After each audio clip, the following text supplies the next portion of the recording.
Bonjour. Hello. Hola. مرحبا بكم.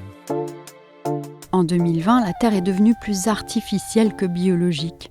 Le poids de tout le béton, le bitume, le métal et le plastique que nous avons fabriqués a dépassé la masse de l'ensemble des animaux et des plantes.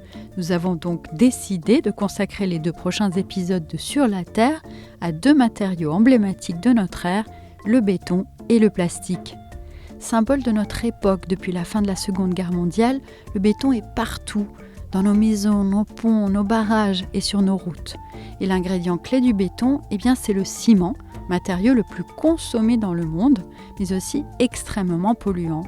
Sa fabrication génère à elle seule 7% des émissions mondiales de CO2, plus du double du transport aérien. Alors peut-on décarboner cette industrie ou doit-on définitivement abandonner le béton ?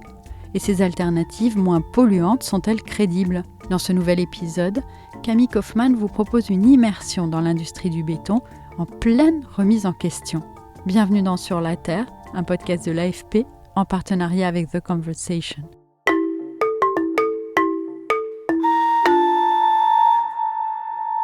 Le constat est clair, c'est l'ONU qui le pose. Le secteur du bâtiment est responsable de près de 40% du CO2 émis dans le monde et doit, je cite, faire sa révolution. Un rapport sorti en septembre 2023 recommande notamment de réduire de moitié la part du béton dans la construction mondiale d'ici à 2060. Alors comment l'industrie du béton et du ciment a réagi et que fait-elle pour baisser ses émissions ? Pour en parler, je vous présente Thomas Guillot. Bonjour, Thomas Guillot, je suis le directeur général de Global Cement and Concrete Association. On commence là ou pas, ouais ? Ouais. L'Association mondiale du ciment et du béton regroupe 80% de l'industrie dans le monde, sans compter la Chine. Pour mesurer en fait l'impact environnemental et l'impact en particulier CO2, les chiffres de l'industrie cimentière sont collectés déjà depuis 1990. Donc on n'est pas surpris, on sait que ça fait 7% du CO2 mondial et on sait qu'on a des choses à faire. Donc c'est pour ça en fait qu'en 2021, on a produit justement cette feuille de route, qu'on a travaillé sur 9 régions. Il y a à peu près 250 personnes de l'industrie qui se sont mis ensemble pour réfléchir en fait et pour regarder maintenant comment est-ce que le net zéro est possible et comment est-ce qu'on va faire et quels sont les éléments. Selon Thomas Guillot, l'industrie du béton a baissé de 20% ses émissions entre 1990 et 2020. Le prochain objectif est de baisser d'encore 20% d'ici 2030 avant d'atteindre le net zéro en 2050. Mieux construire, limiter les déchets, les recycler si possible, pousser les énergies renouvelables, créer des ciments qui émettent moins de carbone et surtout capter le CO2 émis en sortie d'usine. Voilà le plan pour décarboner cette industrie essentielle selon lui. Le béton, c'est la colonne vertébrale du monde moderne, du monde développé.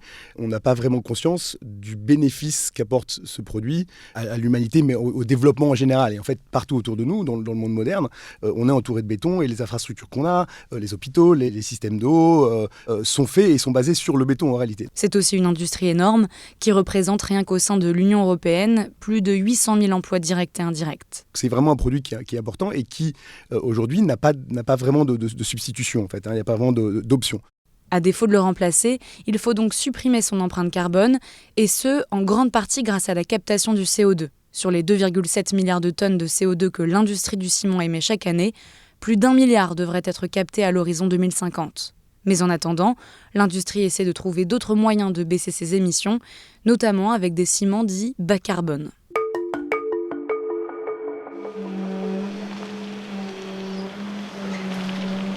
Un ouvrier est en train de faire couler du béton sur les armatures d'acier du plancher. C'est le même liquide épais qu'on a l'habitude de voir, sauf qu'il émet moins de CO2 que du béton classique. On est à Nantes, sur le chantier du plus grand hôpital d'Europe, avec du ciment bas carbone. Dans le béton classique, l'élément principal, c'est le ciment, à base de clinker.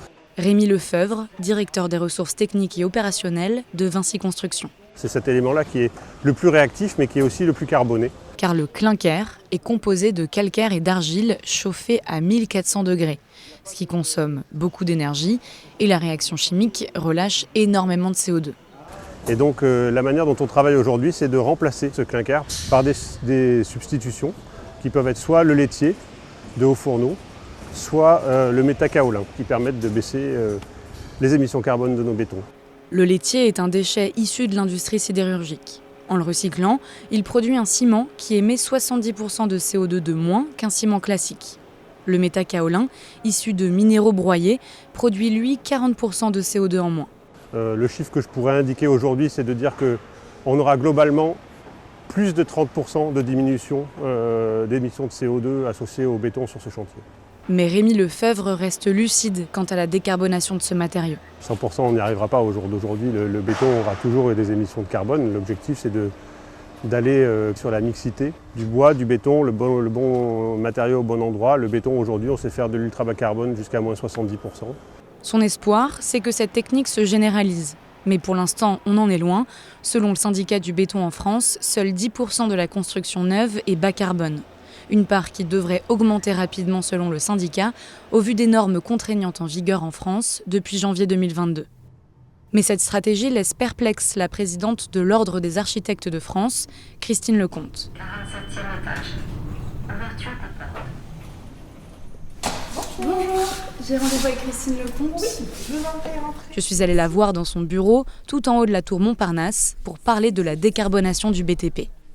C'est très compliqué comme sujet parce que le béton bas carbone, il est bas carbone plutôt que de non. On utilise en fait le laitier des hauts fourneaux, c'est-à-dire en fait un déchet des hauts fourneaux où on a utilisé beaucoup d'énergie pour chauffer. Et donc finalement, on continue d'exploiter énormément d'eau et de sable et on a remplacé le ciment par le laitier qui est en fait finalement un subterfuge et pas du tout une vraie révolution. Pour elle, il faut surtout mettre l'accent sur des matériaux naturels. C'est incontournable parce qu'en fait, les matériaux biosourcés et géosourcés, ils ont un impact, on va dire, carbone et sur les ressources de la planète qui est bien plus intéressant. Dès qu'on utilise un matériau biosourcé ou géosourcé, alors biosourcé, on est sur du renouvelable, géosourcé, on peut être sur une réutilisation. Par exemple, quand vous extrayez des pierres d'une carrière et que vous les utilisez dans un bâtiment, le jour où vous déconstruirez le bâtiment, vous pouvez récupérer les pierres. Et c'est pareil, un bâtiment en terre revient à la terre. Et puis on a des siècles de recul avec ces matériaux. La terre, par exemple, est utilisée depuis des millénaires. Une partie de la muraille de Chine, la ville de Shibam au Yémen, le Ksar d'Aïd Ben Haddou au Maroc. On estime que plus d'un tiers de l'habitat humain est en terre crue. Alors pour revenir à cette pratique, qui est de construire à partir de matériaux locaux et naturels, les architectes sont essentiels, selon Christine Lecomte. Le rôle des architectes est important dans la décarbonation de l'industrie parce que souvent on est en amont des projets et donc c'est nous qui donnons en fait les innovations et la recherche. La problématique aujourd'hui, c'est de faire passer ces innovations au niveau de l'industrie et permettre en fait à l'industrie non pas de développer ça à très grande échelle mais plutôt sur des petites filières locales de proximité pour éviter les grands déplacements. En gros, on ne peut plus construire des parpaings en Allemagne qui vont descendre dans le Pays Basque et qui seront peints ensuite pour remonter en Bretagne. Et c'est exactement ce qu'il s'est passé pour Cycleterre, une entreprise qui recycle la terre des chantiers d'Île-de-France pour en faire un matériau de construction très bas carbone. Deux architectes, Serge Joly et Paul-Emmanuel Loiret, sont à l'origine de ce projet. On a réalisé entre 2009 et 2012 un bâtiment dans l'Essonne. Paul-Emmanuel Loiret, architecte et cofondateur de Cycleterre. On a été obligé de faire venir des matériaux d'Allemagne. Parce qu'à cette époque-là, même en France, on n'avait pas trouvé de fournisseurs pour une certaine échelle de bâtiment. Évidemment, cette expérience nous a poussé dans cette idée qu'il fallait absolument qu'on développe une filière locale, de manière à faire en sorte que l'Île-de-France puisse être indépendante en fait, en termes de production de ses propres matériaux géosourcés. Zéro carbone, bon isolant phonique, bon régulateur thermique et d'humidité, la couleur au ton sable ou ocre de la terre crue peut aussi être appréciée, mais l'avantage principal, c'est que la terre est recyclable. Et en Île-de-France, avec le nombre de constructions en cours, avec le Grand Paris ou les Jeux Olympiques, de la terre, on en a beaucoup. Je vous emmène dans la fabrique de Cycleterre, qui utilise une partie des terres excavées. On est à la sortie de la gare de Sevran-Beaudotte, à 30 minutes du centre de la capitale. Donc là, on est sur notre stockage de terre qui arrive sèche et broyée sur la fabrique. Teddy Dussaucet, directeur général de Cycleterre. Donc cette terre qui est issue des terres d'excavation de la métropole du Grand Paris, qui devrait extraire de 2020 à 2030 pas loin de 400 à 500 millions de tonnes de terre d'excavation, qui représente un tas de terre qui serait haut comme 2 fois la hauteur de la Tour Eiffel et qui recouvrirait l'intégralité du 16e arrondissement. Et sur ces 400 à 500 millions de tonnes, Cycleterre en 10 ans va exploiter 50 000 tonnes de terre. Donc on est une goutte d'eau dans ces volumes. Donc là, la terre, par exemple, elle est comment ? Alors cette terre, elle est broyée dans une granulométrie qui est entre 0 et 10 mm. Et donc là, l'idée, c'est de le compresser et de faire des blocs. Et là, on va rajouter un peu de sable dedans, un peu d'eau de pluie, puisqu'on récupère les eaux de pluie du site. On ne fait aucune eau de gâchage avec de l'eau de ville. On mélange tout ça, on comprime et on obtient un bloc de terre comprimé. Selon Teddy Dussaucet, un mur en terre crue émet 7 fois moins de CO2 qu'un mur en béton. Mais il ne doit pas être au contact de la pluie, ne peut être un mur porteur ou faire office de fondation, en tout cas pas sans ajouter un peu de ciment ou de chaux. Des limites qui n'empêchent pas cette jeune entreprise d'avoir déjà contribué à une quarantaine de projets en Île-de-France et surtout à des infrastructures des JO, comme certaines cloisons des logements des athlètes. Ce projet indique que l'on va détruire ces chambres des athlètes au profit de réalisation d'open space après les JO. Donc lorsque nos cloisons de terre crue vont être détruites, on va récupérer les blocs, les broyer et pouvoir reproduire des blocs avec après. L'avantage de la terre crue, c'est qu'elle est réemployable à volonté. Mais pour Christine Lecomte, de l'Ordre des architectes de France, au-delà des matériaux plus respectueux de l'environnement, il faut mettre fin à l'urbanisation galopante. Chaque semaine dans le monde, on bâtit l'équivalent d'une ville comme Paris. Il faut donc moins construire, et surtout en France, où 3 millions de logements sont vacants. Aujourd'hui, construire, c'est autre chose. C'est réhabiliter, réparer, changer de destination un bâtiment, transformer des parkings en bureaux, des bureaux en logements. Et l'acte de construire, comme on le vivait au XXe siècle, doit effectivement beaucoup évoluer. Mais comment faire dans des pays où la démographie explose ? Peut-on par exemple se permettre de moins construire en Afrique alors que sa population va passer de 1,4 à plus de 2 milliards en 2050 ? En Afrique de l'Ouest, l'enjeu de la décarbonation de l'industrie du BTP est énorme, selon Madiana Azoumé, ingénieure génie civil, spécialiste de l'efficacité du bâtiment en milieu tropical. Elle a écrit en 2017 un appel dans The Conversation à en finir avec le tout béton en Afrique. Elle était au Bénin quand je l'ai appelée. Il n'est pas trop tard puisque tout est à construire. On est vraiment dans un gros boom démographique. En termes de population urbaine, on a des villes qui sont en train d'exploser. Pour elle, c'est justement maintenant qu'il faut agir. Car 80% des bâtiments africains dans lesquels on vivra en 2050 ne sont pas encore construits. Il faut qu'on arrive à transformer l'offre. Parce qu'aujourd'hui, l'Afrique ne pèse pas grand-chose sur le réchauffement climatique. Mais quand la classe moyenne va se déployer, que tout le monde aura les moyens d'avoir sa maison, que tout le monde aura les moyens de s'équiper en climatisation, ou en tout cas, voilà. Si en temps, on n'a pas proposé des choses un peu alternatives et plus légères en termes de factures énergétiques, écologiques, du coup, on va peser très lourd sur le réchauffement climatique. Il y a quand même des choses qui se passent, même si on est vraiment à l'étape embryonnaire, même si ce sont des épiphénomènes ici ou là, ils existent, ils n'existaient pas avant. Elle fait ici notamment référence au prix Pritzker, décerné en 2022 à l'architecte burkinabé Francis Kéré, qui prône l'usage de matériaux naturels. C'était aussi le premier Africain à remporter ce prix d'architecture prestigieux. Au Sénégal, un ingénieur, Doudou Dème, a lancé il y a 12 ans son entreprise de fabrication de briques en terre crue, des BTC, comme celles que produisent Cycleterre. L'argument principal à cette alternative au béton, ce sont ses qualités isolantes. La BTC va faire de l'inertie thermique, donc une capacité d'accumulation de la chaleur. Donc elle empêche la chaleur de pénétrer à l'intérieur du bâtiment. C'est ça l'intérêt de la BTC par rapport à un matériau ciment qui lui accumule mais n'empêche pas de pénétrer, c'est-à-dire qu'il vous envoie tout de suite la chaleur. Donc l'avantage c'est ça, maintenant la BTC va être efficace lorsque on va le réfléchir, le concevoir et l'utiliser comme il faut. Donc le matériau tout seul ne fait pas tout, la conception, l'orientation, la ventilation sont très importantes aussi pour que ce matériau soit efficace. En fait, le béton n'est ni adapté au climat désertique au nord, ni tropical au sud du Sénégal. Il est d'ailleurs fréquent de voir des gens dormir à l'extérieur de leur maison tellement il y fait chaud.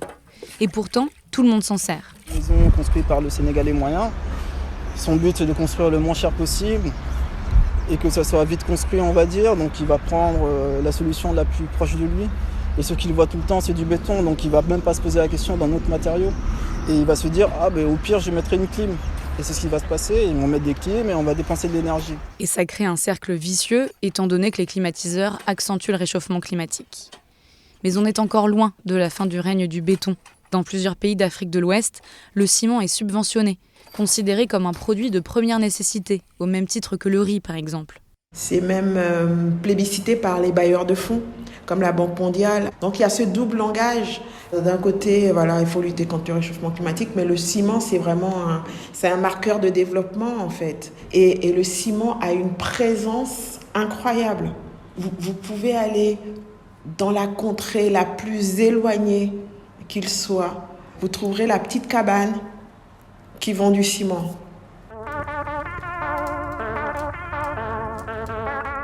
L'omniprésence du ciment en Afrique de l'Ouest, la chercheuse Armelle Choplin l'a constatée pendant les 3 années qu'elle a passées à enquêter sur ce matériau entre Lagos au Nigeria et Abidjan en Côte d'Ivoire. Cette professeure de géographie et d'urbanisme à l'université de Genève en a tiré un livre, La vie du ciment en Afrique, sorti en 2020, où elle raconte la dimension sociologique de ce matériau. Je me suis rendu compte à quel point le ciment et le béton faisaient partie de la vie quotidienne des gens. On en discutait, on en parlait. On parle du cours du prix du ciment, comme on dirait chez nous. Oh là là, vous avez vu, l'essence a augmenté. Que les gens connaissaient tous le prix du ciment, comme un peu le prix de la baguette, le prix d'un paquet de cigarettes ou du coca. Voilà. Et en plus, il y avait cette idée que ça faisait partie aussi de la réussite des gens. C'est-à-dire, est-ce qu'on avait une maison en dur, est-ce qu'on avait une maison à étage, et que ça allait faire partie de la réussite. Quand j'arrive à l'université, on me demande de participer au cadeau de départ à la retraite d'un collègue parce qu'on lui offre 2 tonnes de ciment. On m'a dit, bah oui, le collègue, c'est quelqu'un d'important, de respecté, de respectable, donc il doit construire maintenant. Le ciment est synonyme de réussite aujourd'hui. Importé par les colons, ce matériau est désormais produit localement. D'ailleurs, l'homme le plus riche du continent, Aliko Dangote, a fait fortune dans cette industrie et détient des cimenteries dans une 12aine de pays africains. Et si le béton est partout, c'est aussi parce qu'il séduit les politiques. En fait, le béton aussi, on parlait que c'est de ce matériau qui permet de construire vite. Et donc, les pouvoirs publics vont aussi gouverner par le béton. C'est-à-dire, pour se faire réélire, rien de nouveau à avoir fait un bâtiment, en quelques mois, une grande autoroute, etc. Donc, c'est vrai que ça fait partie aussi des objets et des réussites du gouvernement. Et pourtant, ce ne sont pas les raisons techniques qui manquent pour se détourner du béton en Afrique de l'Ouest. Outre le fait que ce matériau ne soit pas adapté au climat, comme le soulignait Doudou Dème au Sénégal, le ciment, chauffé à très haute température, consomme énormément d'énergie, alors que l'électricité coûte très cher dans la région, et le sable prélevé, nécessaire à la fabrication du béton, provoque l'érosion des côtes. C'est en fait tout un imaginaire à changer, selon la géographe et urbaniste Armelle Choplin. On a grandi dans les sociétés européennes avec ce mythe des 3 petits cochons, que si on construit en paille, si on construit en bois, en fait, c'est pas durable et qu'il y a seule la maison en briques ou en ciment va pouvoir survivre aux méchants loups. En fait, évidemment, c'est une image, mais c'est vrai que c'est une image qui nous accompagne encore beaucoup. En Afrique, il y a quand même cette idée que ce qui permet d'assurer la sécurité, c'est d'avoir des murs en béton. À l'inverse, l'image d'un bâtiment en bois, en bambou, en terre, c'est ce qui renvoie au monde rural, à la pauvreté. Dès que vous faites partie des classes moyennes, vous avez surtout envie de vous démarquer et ne plus avoir ces maisons en terre, alors même qu'elles sont bioclimatiquement plus agréables à vivre.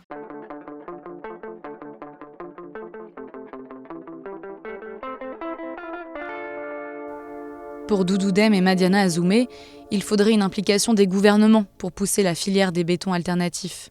Il faudrait aussi que les États construisent des bâtiments publics avec des matériaux naturels pour montrer l'exemple. Les cimentiers ont des fondations qui aident pas mal dans les villages reculés. Ils aident à construire des écoles.